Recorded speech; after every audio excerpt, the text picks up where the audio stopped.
오늘 말씀 네 번째입니다. 교회, 나의 사랑, 나의 고민, 깨어져야 퍼지는 예수의 향기라는 말씀입니다.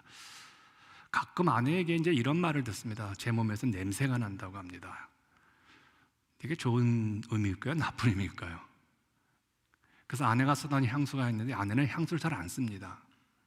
그래서 꽤 오래된, 향수는 오래된 거 뿌리면 안 된다는데 저는 잘 안 버리는 사람이라서 그래서 아내 향수를 제가 막 몸에 뿌리고 합니다. 향기, 사람에게 냄새가 난다고 하죠. 그 냄새라니까 조금 그렇던데 이제 향기가 난다고 합니다. 몸에서 나는 좋은 향기가 있는 분들이 있죠. 근데 이것보다 더 중요한 게 있죠.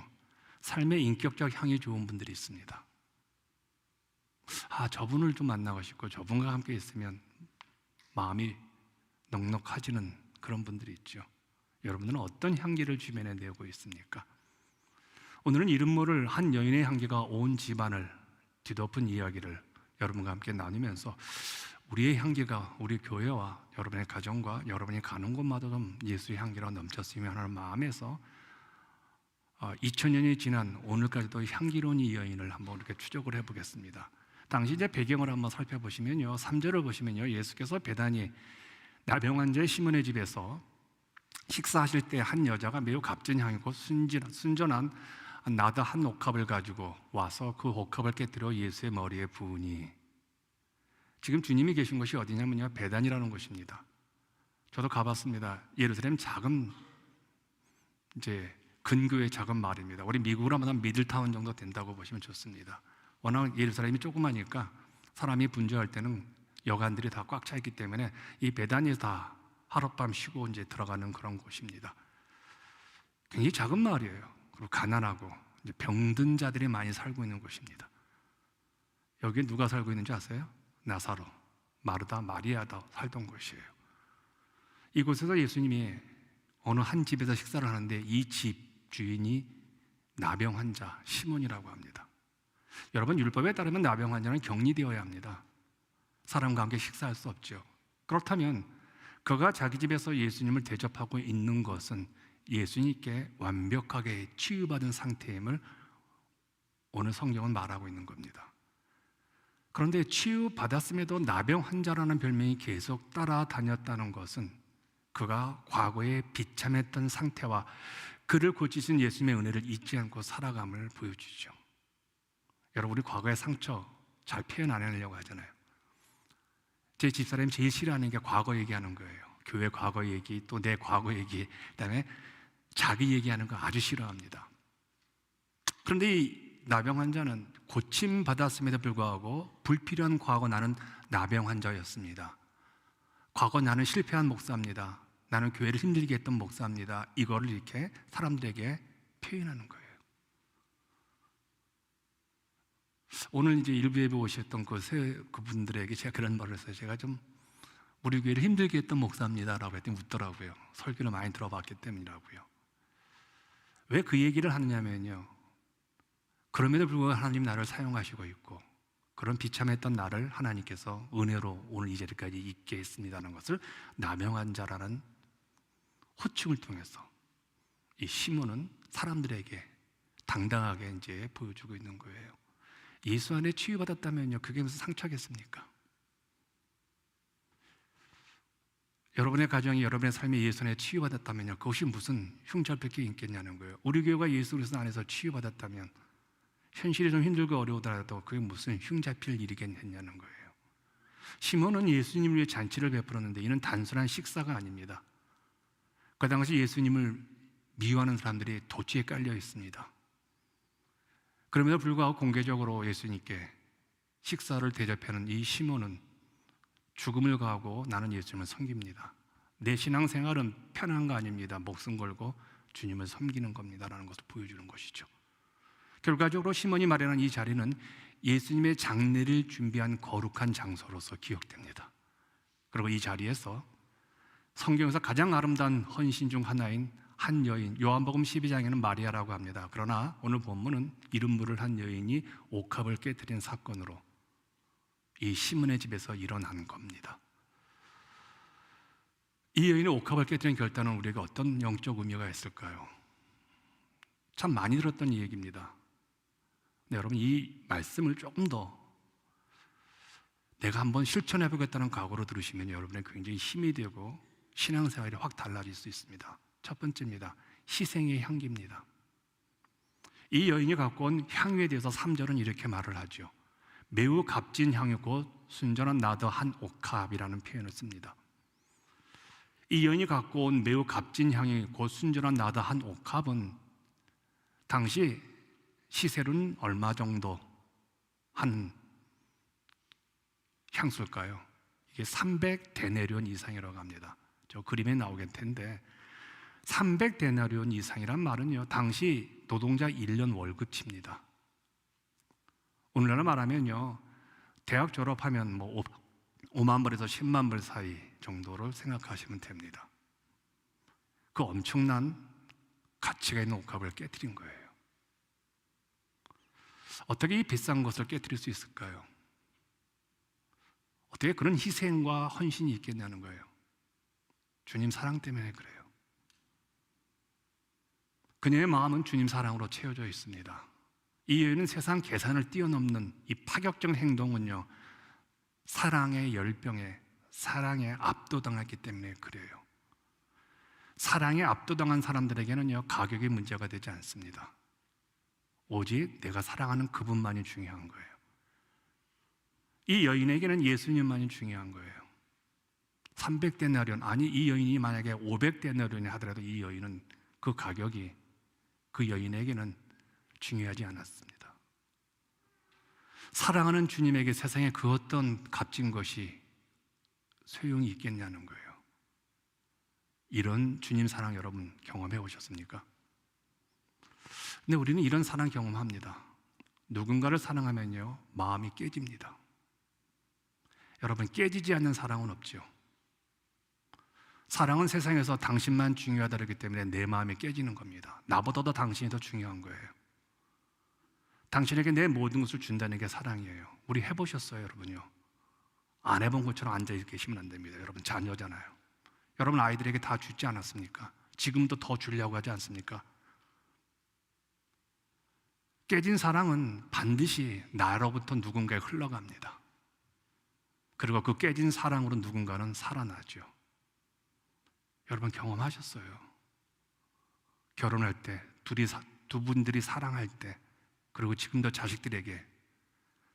근데 그게 우리 주님에게만은 제약적으로 있는 게 우리의 한계입니다. 우리가 주님을 사랑한다고 하면서도 우리는 자식보다 사랑 못하는 게 우리의 현실이죠. 이런 사랑 우리 모두는 경험하고 있는데 주님에게만 우리는 항상 예외적 사랑으로 두고 있죠. 한 농부가 구멍이 난 항아리와 온전한 항아리 2개를 이제 막대기에 메고 이제 물을 길러서 다시 집으로 돌아왔습니다. 구멍난 항아리는 집에 도착하면 항상 물이 절반밖에 남지 않아서 농부에게 늘 미안해서 이렇게 사과를 합니다. 농부님 미안합니다. 애쓰고 수고하고 물 길러보셨는데 물이 반밖에 없어 정말 미안합니다. 농부가 이렇게 말했다고 합니다. 아니다 얘야, 우리가 걸어온 길가를 한번 보렴. 온전한 항아리가 있던 쪽은 늘 메말라 있었지만 내가 있던 쪽은 예쁜 들꽃들이 아름답게 피어났지 않았니? 내가 흘린 그 물이 이 꽃들을 키운 것이다. 우리가 누군가를 사랑해서, 교회를 사랑해서, 주님을 사랑해서 깨진 것이 나쁜 것은 아니죠. 여러분의 삶에 잘 살아보려고 애를 썼는데 오늘 현실이 만만치 않은 것이 그렇게 나쁜 것만은 아닙니다. 깨진 삶을 전부 다 나쁘다고 한다면요, 우리는 예수 믿을 이유가 없는 것들이죠. 왜냐하면 주님도 깨졌어요. 십자가에서 갈기갈기 찢겨지셨어요. 저는 주님이 십자가를 이제 새벽마다 이렇게 와서 이제 무릎 꿇고 기도하다 보면요, 가끔 주님 여기 저희 교회 십자가가 있잖아요. 그걸 보면서 갑자기 닭살이 막 그냥 소름이 돋을 때가 있습니다. 얼마나 아팠을까? 얼마나 힘들었을까? 그분은 신이기 이전에 인간으로서 그 십자가에서 고난당하는데 와, 저 고통 막 어떻게 감당했을까? 얼마나 아팠으면 엘리 라마 사막다니 한 번도 하나님에서 원망하지 않았던 우리 예수님이 어찌 나를 버리셨습니까? 라는 거예요. 그분은 깨진 그것으로 우리가 살아난 거예요. 우리의 깨진 삶 분명히 있어요. 실패 삶, 지우고 싶은 우리의 과거의 삶 분명히 있어요. 그런데 여러분, 그게 하나님께 사용되어지면요, 우리처럼 똑같이 실패했던 사람이 다시 회복되어지고 우리처럼 똑같이 아팠던 사람이 다시 일어나게 되어 있습니다. 근데 만약에 이 여인의 옥합이 그대로 있었다면요, 옥합의 향기는 전혀 드러나지 않았을 겁니다. 그리고 그 향기를 아무도 맡아보지 못했을 거예요. 여러분, 옥합은 깨트려야 향기가 납니다. 우리 삶에서 깨어져야 될 가장 중요한 것 중에 하나가 뭘까요? 이게 자존심이에요. 저는 평생 자존심이 강한 목사로 이제 사람들이 이제 도와줍니다. 한 번도 힘든 내색을 해본 적이 없어요. 교회 사역을 하면서도 그렇고. 힘든 일이 왜 없겠어요? 근데 이 자존심 때문에. 그래도 내가 우리 교회 탑 리더인데 베풀어야지. 목사님들 통해서 얻어먹은 적이 없습니다. 거의 나가면. 그래도 내가 우리 교회 담임 목사인데. 이 자존심이요. 그리고 설교도 한 번도 적당히 해본 적이 없어요. 목숨을 걸어요, 여러분. 좀 반복한 설교를 하지 않습니다. 내용도 그렇고요. 왜요? 자존심 때문에 그래요. 근데 그걸 깨줘야 돼요. 여러분, 자존심이 밥 먹여줍니까? 조용필 노래 부르죠? 자존심이란 노래. 그게 밥 먹여줘요? 나만 괜찮은 거죠. 또한 뭐가 깨져야 되니까 성공했던 것들을 깨져야 합니다. 과거에 내가 잘 살았지, 괜찮았지, 그거 깨져야 돼요. 근데 더욱 중요한 거 하나 말할게요. 상처받은 거, 실패한 거 깨져야 돼요. 그걸 왜 갖고 계세요?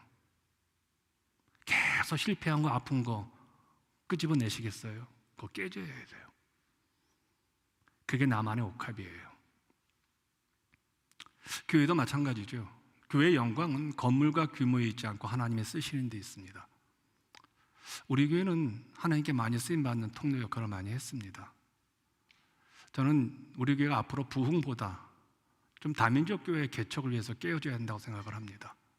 교회 개척이 쉽지 않은 시대입니다. 근데 계속해서 교회는 세워져야 되잖아요. 개척이 어렵다고 교회 개척 안 하면 안 되잖아요.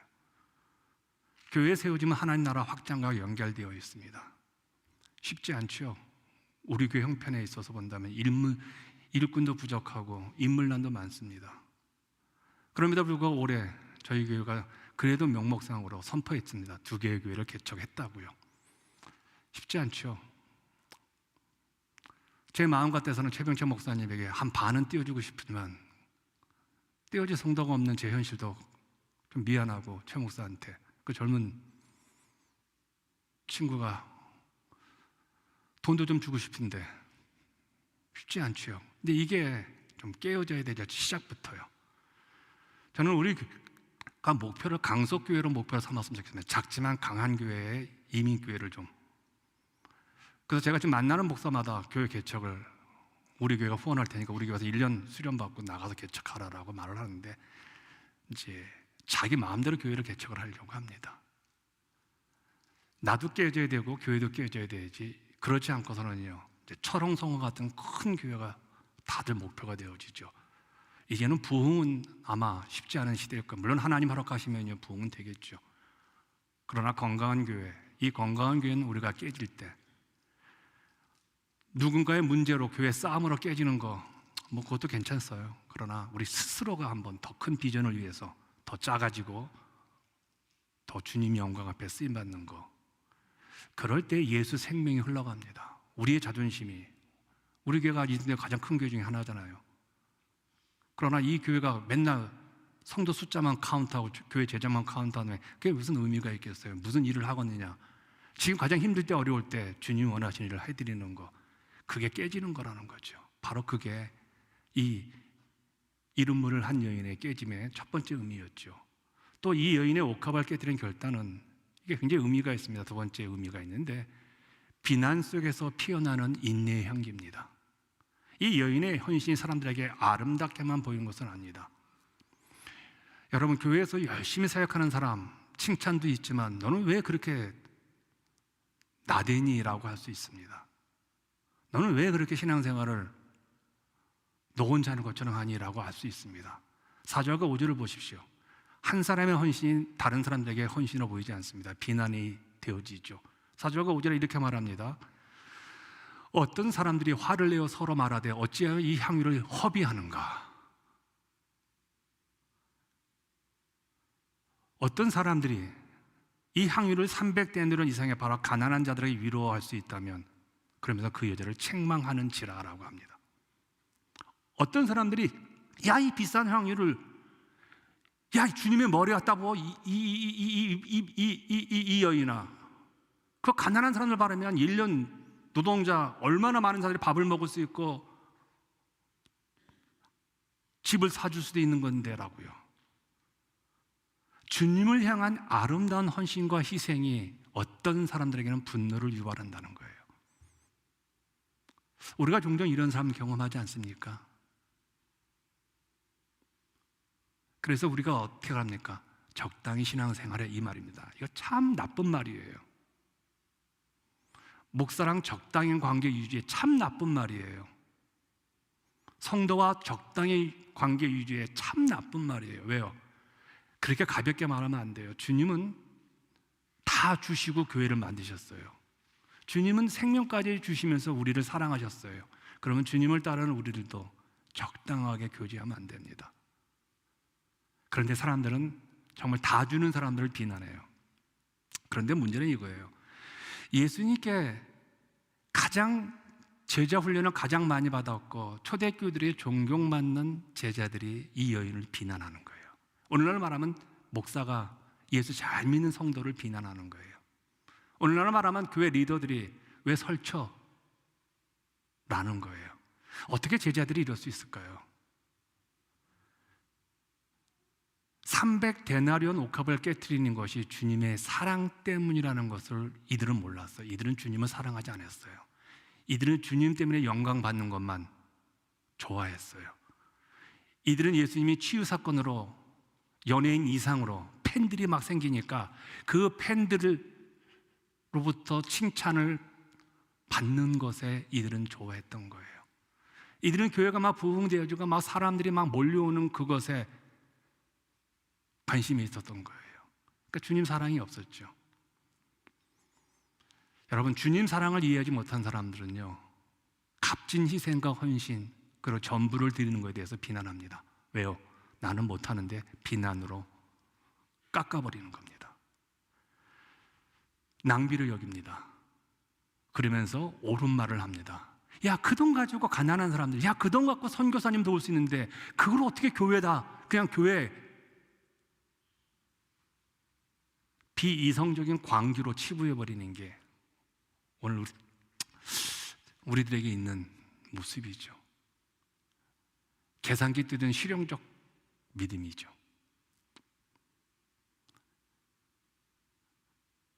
경제적 이득과 손실을 계산하고 있습니다. 내가 주일날 교회 갔을 때, 내가 이 교회 신앙생활할 때 어떤 이득이 있고 어떤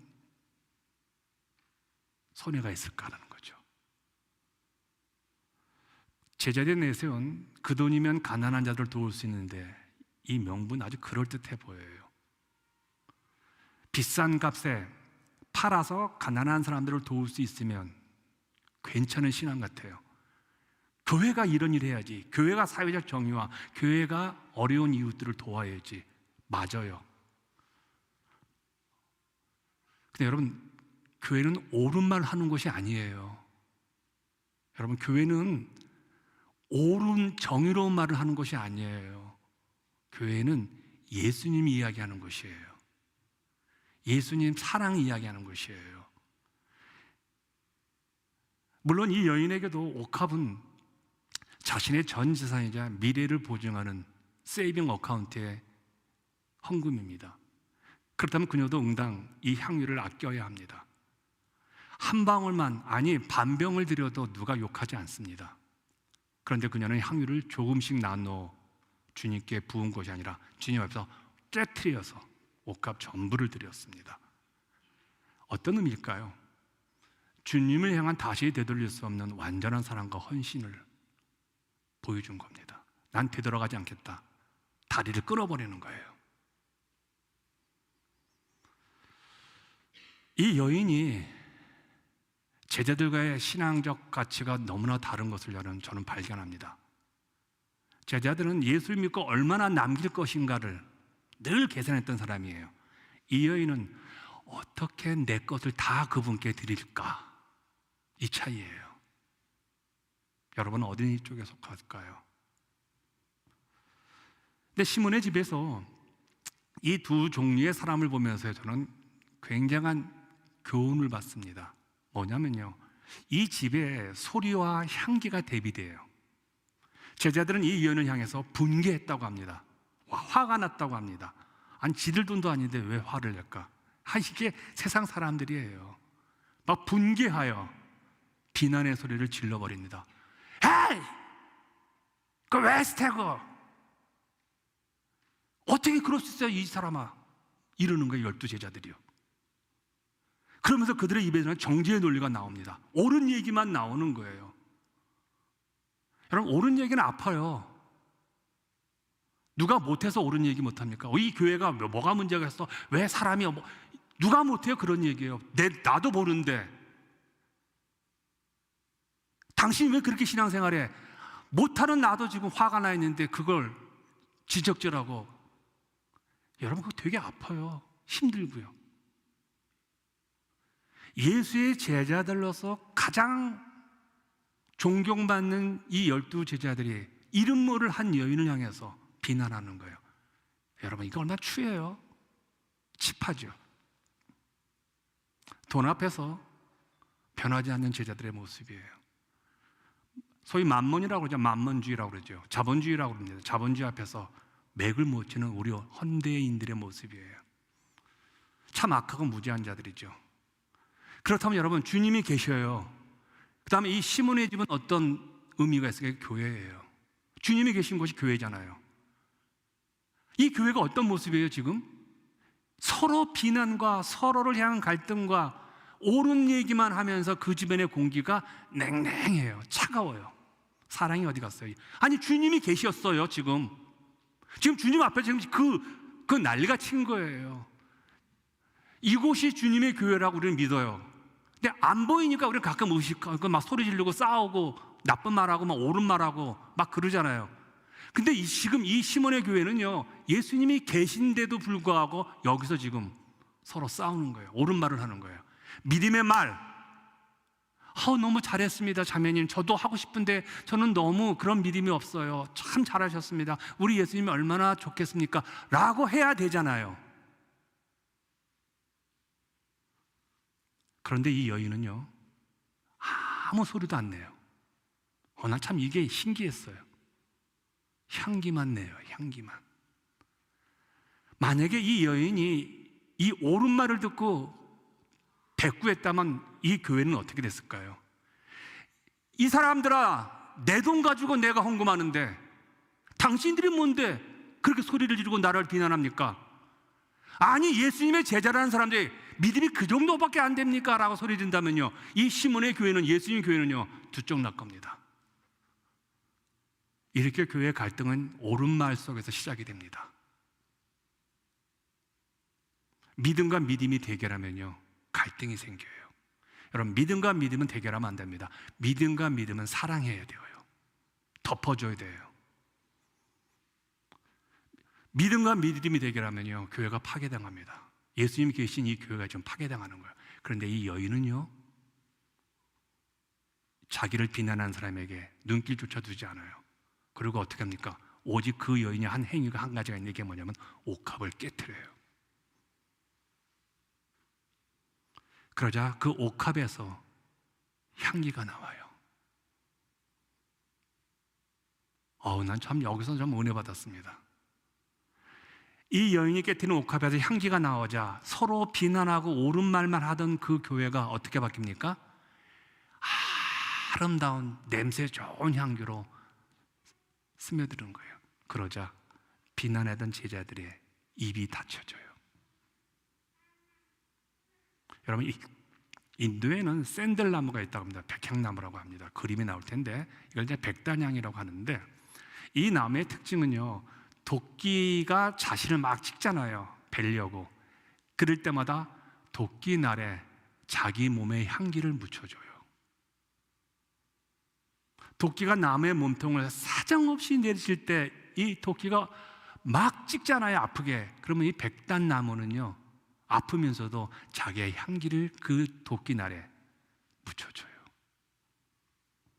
용서와 희생의 향기는 샌들나무의 특징이래요. 여인이 옥합을 깨뜨렸을 때 제자들은 비난의 도끼질을 퍼부었지만 이 여인은 대항하지 아니하고 오직 향기만 그 제자들에게 나누어 줍니다. 우리 그리스도인들은요, 세상의 비난 앞에서 대적하면 안 됩니다. 도끼를 같이 퍼뜨리면 안 돼요. 나를 비난하고 나를 무너뜨리려고 하는 세상 세력 앞에 주님의 향기를 묻혀주는 존재가 되어야 합니다. 여러분, 위로받기를 바랍니다. 우리가 진심으로 주님을 향해서 우리가 깨졌다면요, 그걸 향해서 누군가 우리를 비난할 때 우리는 그 사람에게 내 향기를 전해주는 이 여인과 같은 모습인 겁니다. 세 번째입니다. 이 여인이 옥합을 깨뜨린 결단은요, 복음과 함께 퍼지는 이 영원한 향기가 되었습니다. 제자들과 이 여인의 대화를 바라보면서 이 모습을 바라보는 한 분이 계십니다. 누굴까요? 예수님이세요. 6절을 보시면요, 예수께서 이르시되 가만두라, 너희가 어찌하여 그를 괴롭게 하느냐? 그는 내게 좋은 일을 하였느니라. 놀랍게도 우리 예수님은 제자들을 향해서 말립니다. 얘들아, 그만 입 좀 다물어. 그 입 다물어 좀. 그 얘기예요. 그리고면서 말하면 그녀를 괴롭게 하지 말라. 괴롭게 하지 말래요. 옳은 말이 괴로운 거라는 거야. 그만 가만 놔둬라. 그러면서 이 여인을 변호합니다. 그가 내게 좋은 일을 했다. 난 여기서 여러분, 제발 여러분, 우리의 믿음의 대상은요, 교회가 아니에요. 목사도 아니고 어떤 성도도 아니에요. 우리의 믿음의 대상은 누구예요? 예수님이에요. 그분에게 좋은 일하는 게 믿음이에요. 여러분, 오늘 예배 와가지고 오늘 예배에서 설교를 듣고 찬송을 하고 헌금을 하고 봉사하고 점심 챙겨할 때, 여러분, 그거는 우리의 대상은 우리가 지금 그분을 사람으로 보면 안 돼요. 예수 그리스도께서 우리에게 허락하신 같은 교회 지체로서 그분을 바라보셔서 함께 예배드리고 함께 기도하는, 그분을 통해서 우리는 주님을 보는 거예요. 그분을 통해서 우리는 식사를 하는 것이고, 그분을 통해서 우리는 예배를 드리는 거예요. 그가 내게 좋은 일을 했다를 보셔야 돼요. 그가 지금 하고 있는 일을 보면서 예수님께 좋은 일을 했다를 보셔야 돼요. 여러분, 나한테 좋은 일하는 거 중요하지 않아요. 그러면요, 교회가 친목단체가 돼버려요. 그러면 교회가 유유상종이 돼버려요. 주님께만 좋은 일하는 것이 교회예요. 주님이 원하는 것을 하는 것이 교회예요. 제가 아주 얼마나 많이 얘기합니까? 여러분, 제발 들으셔야 합니다. 우리 교회는 주님이 원하는 교회가 되어야 돼요. 주님이 하고 싶은 일을 하는 교회가 되어야 돼요. 근데 더 놀라운 일은요, 예수님은 이 여인의 행위를 보면서 이렇게 얘기를 해요. 내 장례식을 준비한 참 통찰력이 있는, 미래를 보는 귀한 믿음을 가진, 눈을 가진 여인이다라고 칭찬을 해요. 옥합을 깨트리는 것을 예수님의 장례를 준비하는 것으로 본 거예요. 그게 9절입니다. 온 천하에 어디서든지 복음이 전파되는 곳에는 이 여자가 행한 일도 말하여 그를 기억하리라. 이 여인은 이제 예수님 곧 돌아가시잖아요. 그 주님의 돌아가심을 준비한 유일한 여자였어요. 12명의 제자들이 예수님의 장례식을 준비해야 되는데 다 도망갔어요. 그녀의 희생은 단순히 내 모든 재산을 다 주님께 깨서 드렸다는 그 차원이 아니에요. 예수님의 죽음을 유일하게 예비한 장례식을 준비한 여인이라는 거예요. 그래서 이 여인은 세상 죄를 위해 오신 예수 그리스도를 알기 때문에, 그가 죽으실 것을 알기 때문에 그녀는 자신이 가지고 있는 것을 전부를 드려도 아깝지 않은 거예요. 제가 가끔 그런 말을 해요. 우리 아이들이 만약에 몸이 아파서 간을 하나 달라고 그러고 제 신장을 달라고 그런다면 저는 그냥 다 준다고 그랬어요. 저는 우리 교회가 좀 더 건강한 교회가 더 이 지역의 복음의 능력을 확산한 교회가 된다면 제 명예와 제가 하고 있는 거, 전 제가 못 먹는 한이 있더라도 저는 다 드린다고 그랬어요. 제가 지난주 예배를 마치고 제가 하나님께 감사헌금을 처음 해봤어요. 어떤 감사헌금이냐, 54년 이후에 주님이 주실 축복을 기대합니다. 감사헌금을 해봤어요. 저 그런 감사헌금 잘 안 해요. 근데 그 마음이 들어온 거예요. 무언가 하나님 일하시겠구나. 그러니까 막 감사의 마음이 있는 거예요. 그래서 내가 하나님께 먼저 감사의 예물을. 우리 주님 사랑하면 뭘 못하겠습니까? 근데 제자들은 아니에요. 인간을 사랑해서 십자가에 죽으러, 이분은 살려고 오신 분이 아니잖아요. 예수님은 죽으러 오셨잖아요, 이 땅에. 근데 제자들은 살려오신 분으로 본 거예요. 그냥 자기들 살아야 하는 거예요. 나도 살아야 되겠다는 거예요. 그런데 이 여인은 예수님이 죽으러 오시는 걸 알았어요. 그래서 이 여인은 나는 죽고 예수로 살자. 따라합시다. 나는 죽고 예수로 살자. 이 바울의 이야기를 이 여인은 이미 안 거예요. 그러자 주님이 뭐라고 합니까? 온 천은 어디서든지 하나님의 복음이 전파되는 곳은 이 여자가 행한 일, 이 옥합을 깨뜨린 일도 같이 전파되리라. 2000년 지난 지금도 제가 이 얘기를 하고 있잖아요. 여러분, 누군가에게 가장 기억되는 것은 아름다운 일이죠. 이 여인은 기억되는 인생을 살았어요. 그런데 사람들은 이 여인을 알까요? 이름도 몰라. 이름도 없는데 어떻게 알아, 이 여인을요? 그런데 예수님이 기억해요. 그러면 되잖아요. 예수님이 기억하면 되지 않습니까?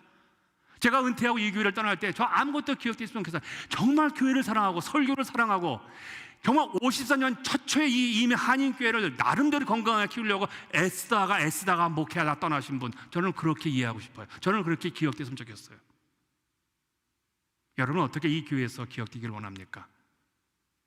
주님이 기억하면 행복한 일 아닐까요? 세상이 기억 못한다 하더라도 그게 무슨 대수예요. 이 지역 사람들이 저를 기억 못한다고 해서 무슨 대수예요? 이 지역 사람들이 저를 욕한다고 해서 무슨 대수입니까? 하나님이 나를 사랑하시고 하나님 나를 기억하시고 하나님이 내가 하는 일에 미소 짓는다면요, 그거 행복한 일 아니세요?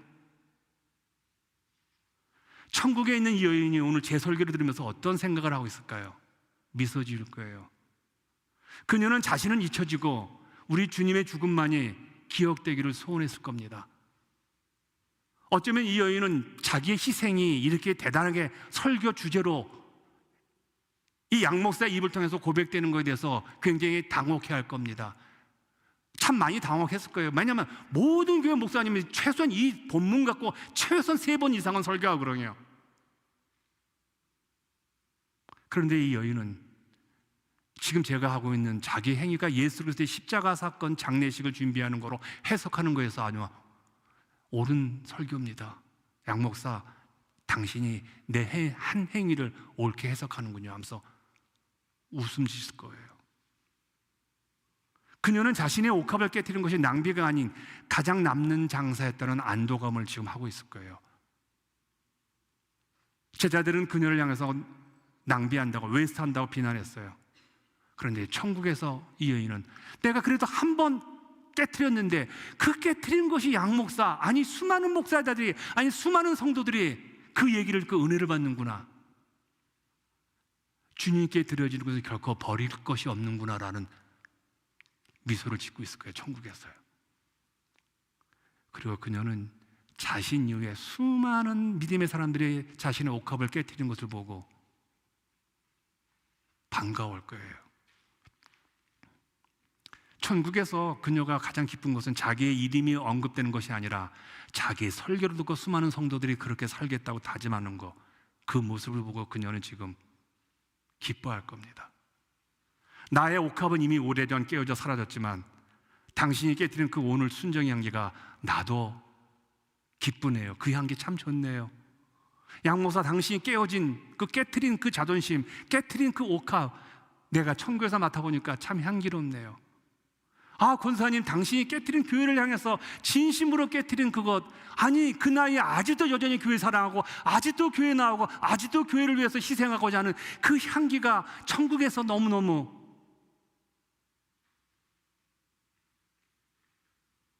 냄새가 좋네요 라고 할 거예요. 나폴레옹 아시죠? 나폴레옹 보나트로요.